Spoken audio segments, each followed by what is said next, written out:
Is it because there is no God? Welcome to Firehouse Chapel. Hi, I'm Craig Duck, President and Missionary of the Fellowship of Christian Firefighters. Here today we're going to be looking in 2 Kings chapter 1.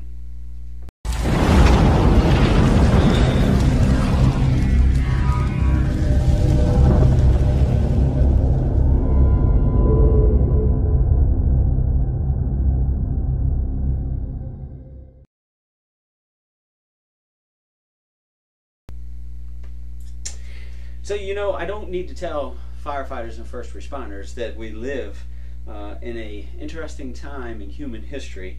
It's kind of unique to our lifetime. We have a whole host of things going on around us. Some of it is unsettling for people, and you firefighters and first responders are on the front lines of everything that's going on, and you're answering calls, and you're going up and down the street, and you're taking care of people. And so we have things like the worldwide pandemic.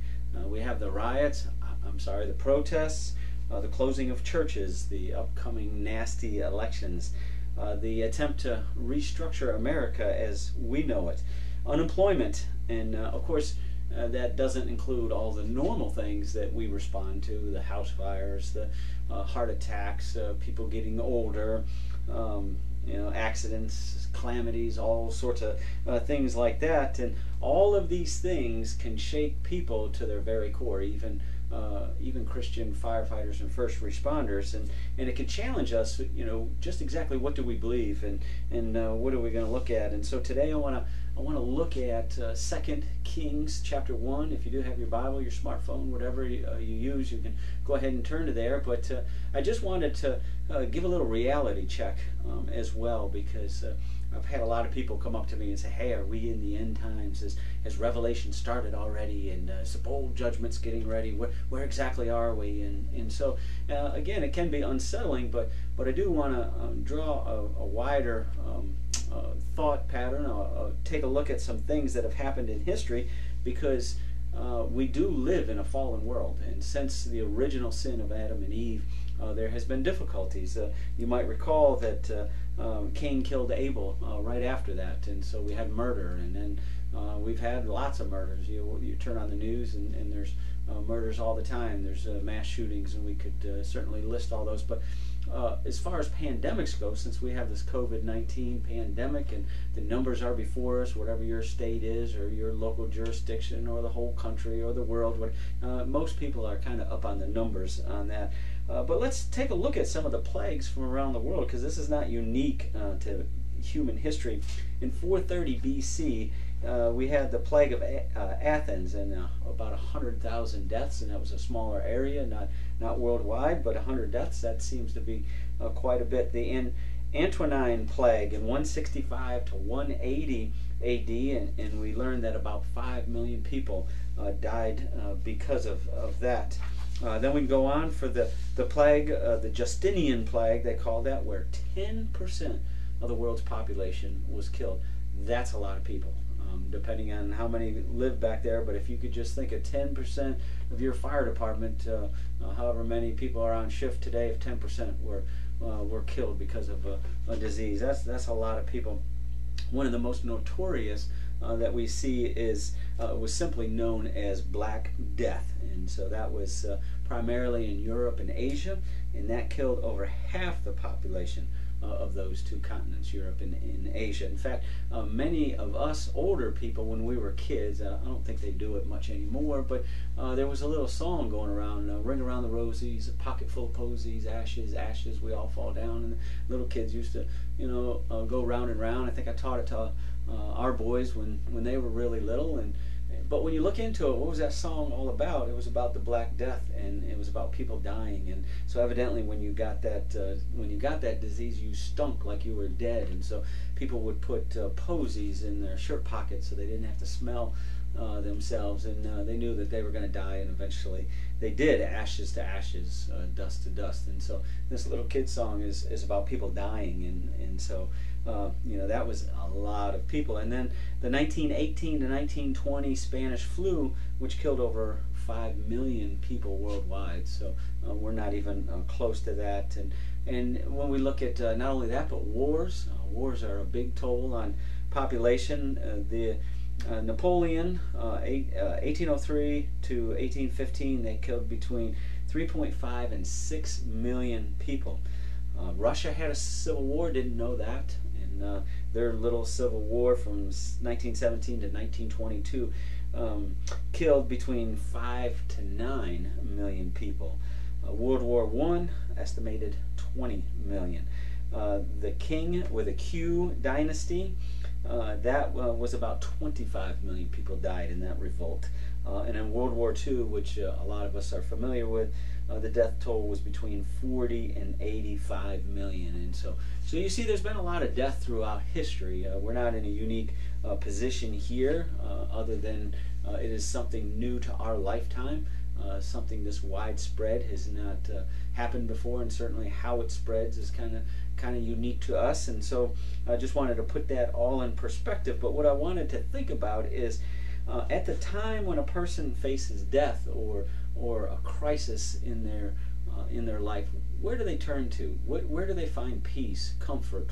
Where can they find answers? Like, where is God? Many people say, where's God? He's not existent. Or why is he allowing this to happen to me? And people want answers. So what are Christians supposed to do? And what I would like to do is I'd like to look at 2 Kings chapter 1, and I would like to see if we can get some insight into God's mind and what we can do with it, because it's not only the pandemic or the riots or whatever else is going on. Maybe some of you might have cancer right now, or you're going through a crisis right now, and you want to know where to turn and what to do. So let's take a look at that. 2 Kings chapter 1, like I said, we're talking about King Ahaziah, and I had to practice that for quite a while. Ahaziah. There was two of them. This happened to be the king of Israel. So don't forget Israel, God's chosen people, chosen nation.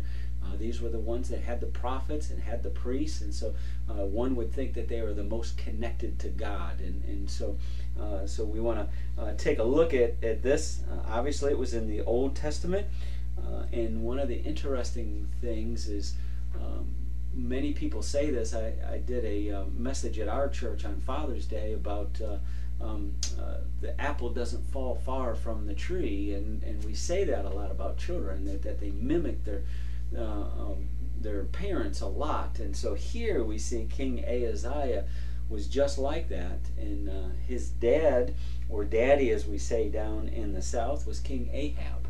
And King Ahab was a bad king, so was his son Ahaziah. Even the other Ahaziah was bad as well. But the thing that's interesting to note is King Ahab first introduced Baal worship to the Israelites, and so that's a foreign god. Now remember, when we say foreign god, there is only one true God, and that is Yahweh, as they used to say in the Old Testament.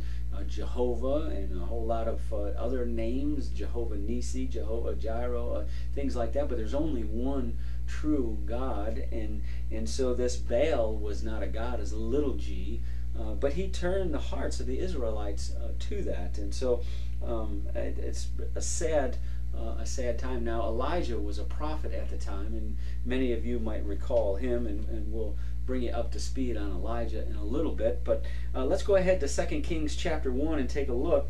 I want to read verses 1 through 4 here. Moab rebelled against Israel after the death of Ahab. What's interesting to note is how kingdoms worked back then. Is once you got your little kingdom going and you were feeling pretty good about your army, and everything was pleasant in the land, you would look over to other kingdoms and see if you could beat them, and then you would go and wage war against them, and maybe you didn't want to bring them as slaves and take over the land, but what you would do is you would give them a tax. And so if the land was plentiful in gold, or if the land was plentiful in wood, or some other precious metal, or something that you needed, you would take it over. And so, but once that king died, then that place would say, hey, wait a minute, we're gonna rebel. We don't want to pay this tax anymore. There's trouble in your land. You got a new king. And so Moab rebelled against Israel after the death of Ahab, and Ahaziah fell through the lattice of his upper room in Samaria and was injured. So he sent out messengers and said to them, go inquire of Beelzebub, the god of Ekron. And so here we see King Ahaziah is up on the second floor. That is unique because during that time period, the majority of the population lived on one story. King had more power, more money, and they would make a two-story.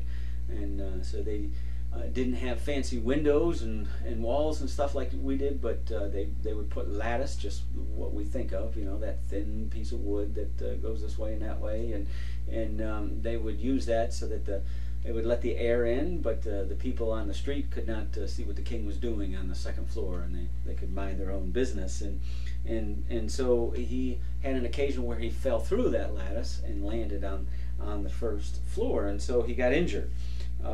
But the angel of the Lord said to Elijah the Tishbite, "Arise, go up to meet the messengers of the king of Samaria, and say to them, If it is because there is no God in Israel that you are going to inquire of Beelzebub, the god of Ekron. Now therefore, thus saith the Lord, You shall not come down from the bed to which you have gone up, but you shall surely die." So Elijah departed. And so here we hear that statement from Elijah, is it because there is no God in Israel? And that is the chosen place. And so what I want us to look at is here the king Ahaziah was in a crisis in his life. He was coming to a point, he didn't know if he was going to live or die, and he wanted to find out. And so the first thought he did was to take his messengers and go to this god that they had been worshiping called Beelzebub, and inquire of him, maybe, perhaps. And that's something that most of us, when we're in a crisis, where do you go for comfort? Where do you go to find that solace or that peace that you are looking for? So let me be clear of something. In your moment of need, when you're at that crisis, who you turn to is your God. Let me repeat that. In a moment of crisis, who you turn to is your God. And so here we're seeing that when Ahaziah should have been contacting the priests or the prophets and inquiring of God, he went straight to a foreign god, which is no God at all, to do that. And so clearly that's whom he worshipped. He didn't worship the one true God. So when we watch people in crisis, and we see them all the time in the fire service, whether we're on medical locals or at a fire, and we can, if we were to study them, we would be able to see who they really worship, and so it's just interesting.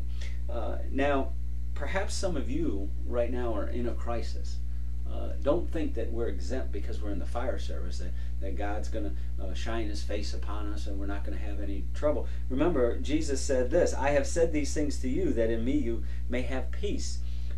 In the world you will have tribulation, but take heart, I have overcome the world." And we get that out of John 16:33. So we're going to have trouble. And it might not be COVID for some of us, or we might not get injured on one of the protests, but something might come our way, and we're going to be at a moment of crisis. So who do you turn to? Are you struggling financially? Is your God gambling, or the lottery, or getting money by illegal means? Do you turn to social media before you turn to God? Have you come down with cancer, and is your God medicine and doctors? Now don't get me wrong here. Medicine and doctors are good, right? I thank God that we have intelligent doctors who are able to come up with this medicine and come up with all this stuff, and we have some of them tirelessly working on the COVID-19 vaccine, and so that is good. But there are certain people that worship medicine and doctors. I think of my grandfather, and I mean, he might not have said that he did, but he had, like, I don't know, 50 different kinds of medicines. He would have vitamins, and any little thing he'd find out that garlic was good for lowering cholesterol, so he'd go out and get garlic pills, and then he'd find out that a different medicine was good for his knees, so he'd go out and do that. And never once did he go before God and humbly ask him for something. And so that's who he worshipped. Maybe some of you aren't even at work. Maybe you lost your job for one reason or another. And is your God the government? Do you want money from the government more than working? And so that brings up a whole host of things. Have you fallen on hard times, and is your God you? firefighters and first responders, we like to handle everything. We like to fix things, and so sometimes we could be waiting on God, and we think He takes too long, and so we're going to fix it our own. Think of Abraham and Sarah, right? God had promised them a son, and time went on, and time went on, and time went on, and finally Sarah said, "Well, I'm going to fix this," and got one of her handmaidens and gave it to her husband, and they had a child through that called Ishmael was his name, and if you trace that back, a lot of the trouble that we have in the Middle East today comes out of the Ishmael, and so are you thinking you're going to be able to take care of other things, or do you lean on alcohol and drugs? Is that your God, or astronomy, or the psychic world, or sports, money, politicians? Again, in a crisis, who you turn to is your God. And so we need to be really careful of that. So when King Ahaziah fell from the second floor, he immediately asked for a word from his God, which was not Jehovah, which was not Yahweh. Now, Baal, just for to make sure that we're up on it, just to remember, it's a little g. God didn't really exist, but he was the God of ancient Canaan. And when Israel should have been worshiping the one true God, they allowed Baal to infiltrate the nation and corrupt them. And, it's interesting. I moved from Washington, D.C., retired from the D.C. Fire Department after 28 years, and I moved south into the Bible Belt. And I was like, hey, this is going to be great. I'm in the Bible Belt, and life is going to be good. There's departments down south that will pray before a meal, when up north they wouldn't even talk about God. And so I was excited about that. But could we in the south in the Bible Belt have allowed other little gods to come in and infiltrate our Bible Belt to the point where we don't even serve God? And so we definitely need to be careful for that. And so we'll continue on with the story in 2 Kings. We'll read 5 through 8. And when the messengers returned to him, and he said to them, "Why have you come back?"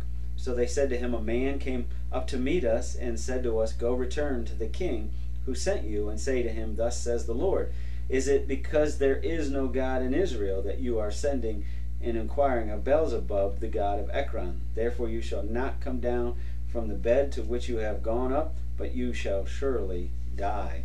And so Elijah was sent to give a message from God. And one thing that I like is that many times when we drift away from God, when we go astray and fail, because we have the tendency to do that. Life isn't perfect after you become saved and become a Christian. And a lot of times when we drift away, God will send a messenger to us. Now, that messenger could be standing up in a pulpit preaching a message that you think he's talking right to you. You could be doing your daily devotions and reading the Bible, and this verse just speaks to you where you're like, wow, God is talking about me. Or maybe it's a friend that speaks a word without even knowing what you're going through. Or perhaps through divine appointment, God sends another person, somebody you don't even know, to interject in your life and to give you a message from God. And so here we find out that Elijah, the prophet, was sending King Ahaziah a message loud and clear. It's also interesting what the king does next, right? So the king in verses 9 and 10 does this. Then the king sent to him a captain of 50 with his 50 men. So he went up to him, and there he was sitting on the top of a hill, and he spoke to him, "Man of God, the king has said, come down." So Elijah answered and said to the captain of the 50, If I am a man of God, then let fire come down from heaven and consume you and your 50 men. And fire came down from heaven and consumed him and his 50 men. And I could just see that. It's like, here this entourage of soldiers come with an official, and it's interesting how the first thing they do is they pay lip service to God almost. They're like, "Hey, man of God." It's just like, okay, we know you're a man of God, but I'm just going to pay you lip service, God. I'm not sincere in what I am doing. And so they say, "Hey, man of God, the king wants you." And so Elijah said, "Well, if I am a man of God, then let fire come down."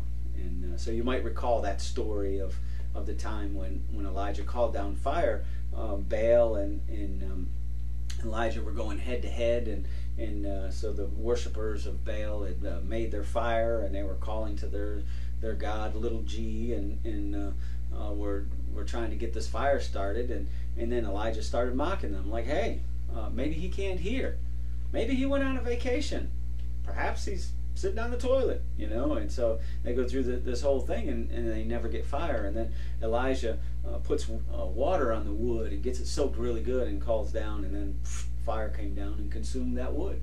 And so it's reminiscent here. He does the same thing. They've had to have heard the story, and so they say, well, if I am a man of God, then let fire come down.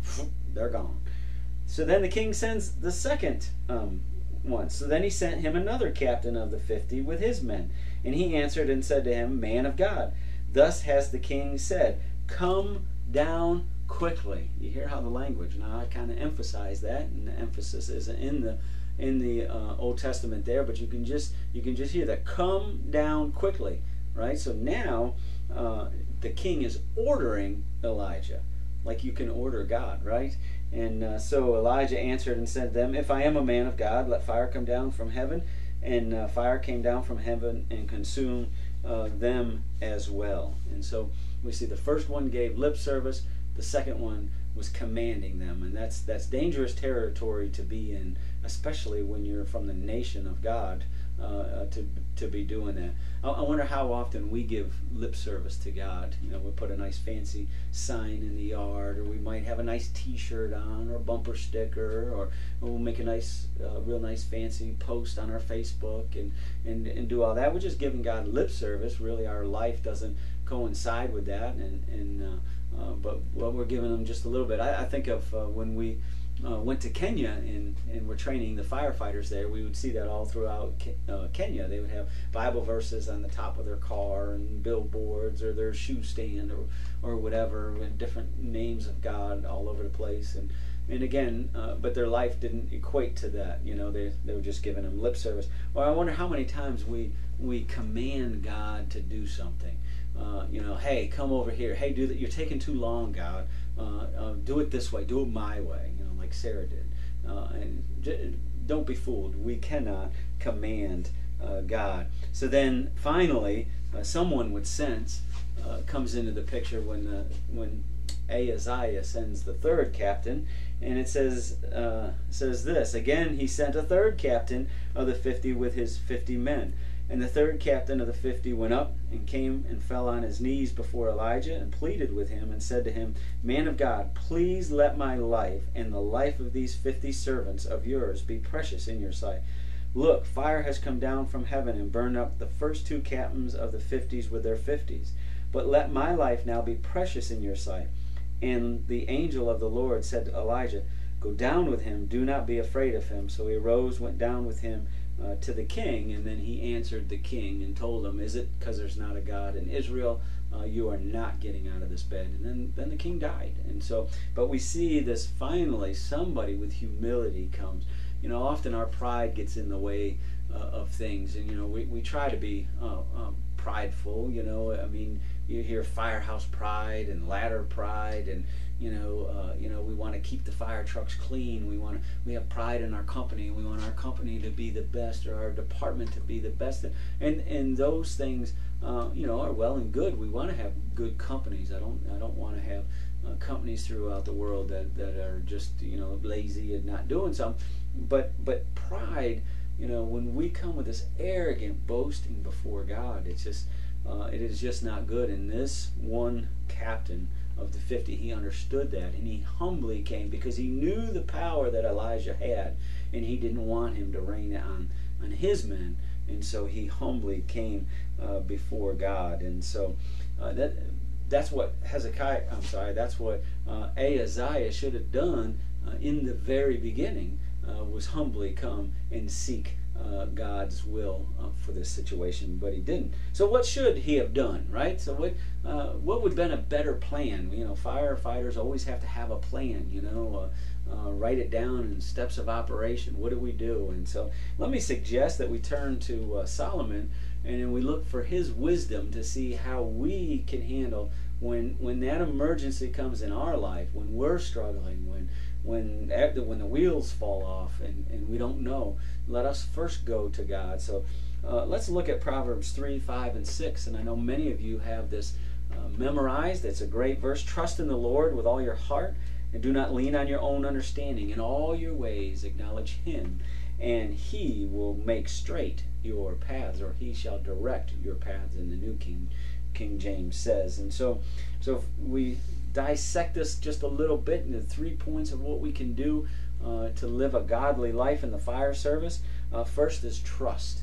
And that's an easy word to say and an easy word to give you a demonstration, but carrying it out can be difficult. I think of when I was a recruit in Washington, D.C., and part of our training was rappelling. I'd never rappelled before, and I come from a rural small town in upstate New York, and not many large buildings there, and so they had a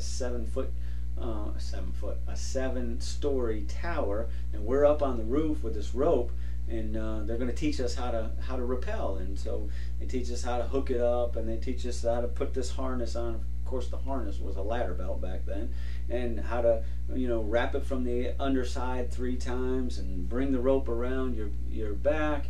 And then the moment of truth is when you decide, when you have to lean back and you want to keep your body rigid. Most of you have probably done it way more than I did. But there's that brief moment in time from the moment you start going to the moment that the rope catches and you're perpendicular to the wall.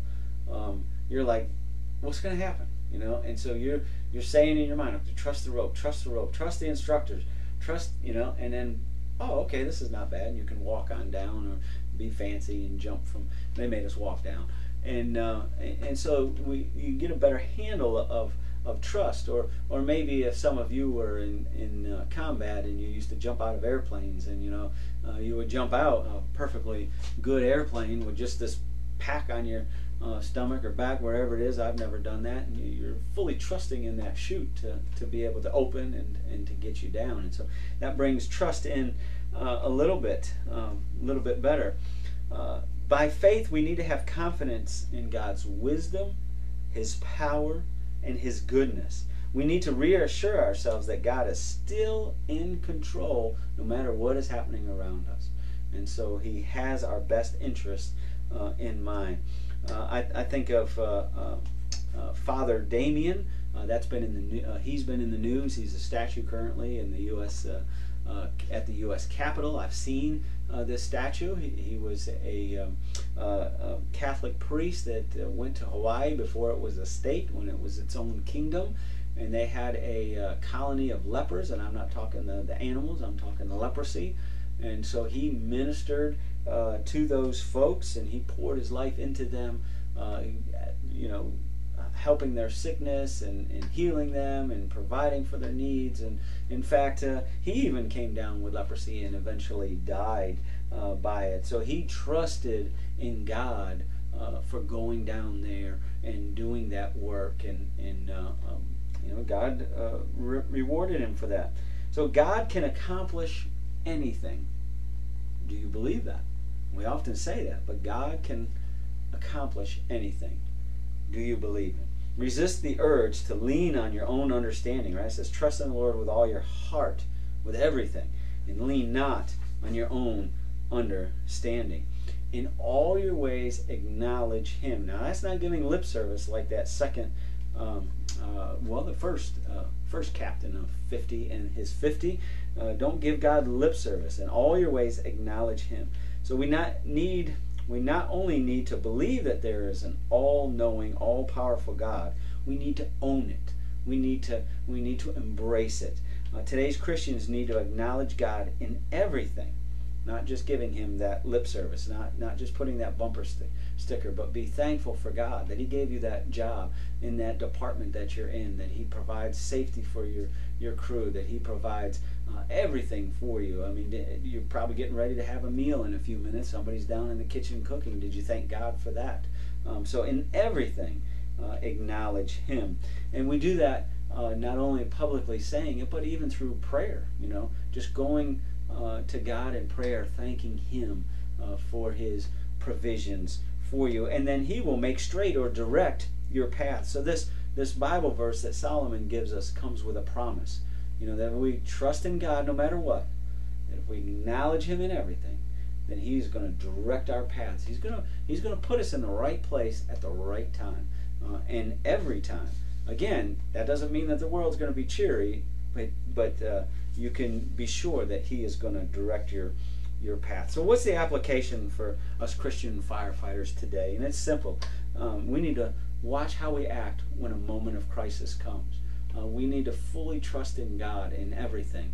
We need to daily be in the Word, reading and studying. We need to be praying all the time. We need to regularly attend a Bible-believing local church. And while this video stuff is great, we need to have fellowship with local people, boots on the ground, in church. And we don't need to let the world around us squeeze us out or squeeze God out. We don't want to be like King Ahaziah.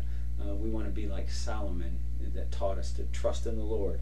And so we say, trust in the Lord with all your heart. Do not lean on your own understanding, and in all your ways acknowledge Him, and He will make straight your paths. Let's pray. Our great Heavenly Father, we do thank You for today. We just thank You for this opportunity to look into Your Word, and we just pray that it would strengthen us, that it would challenge us, and that we would lead lives that are pleasing to You. And we ask all this in our Savior's name. Amen. All right. Well, thank you for attending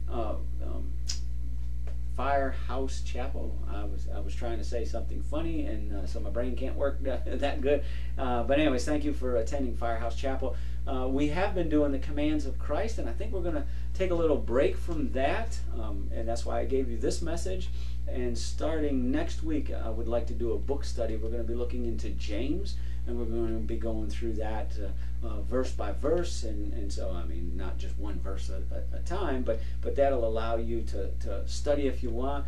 Lord willing, I'm going to try to put the notes for each message before on the app, Christian Firefighter Hub. So if you don't have the app, go ahead and download that, and the notes will be there, and you can go ahead and study, and maybe, Lord willing, one day we can have a little bit back and forth. If you're on Facebook, maybe you can ask me some questions, and we'll try to do that at the end, but that might be a little bit stretch for me. But we'll give it a try. So thanks. If you need any resources, www.fellowshipofchristianfirefighters.com. You can get all our Bible studies there. You can email me at fcfimissionary@gmail.com, and I'll be happy to help you in any way I can. So thanks for attending Firehouse Chapel, and we'll see you next week. May God continue to bless you as you daily walk with Him. Goodbye.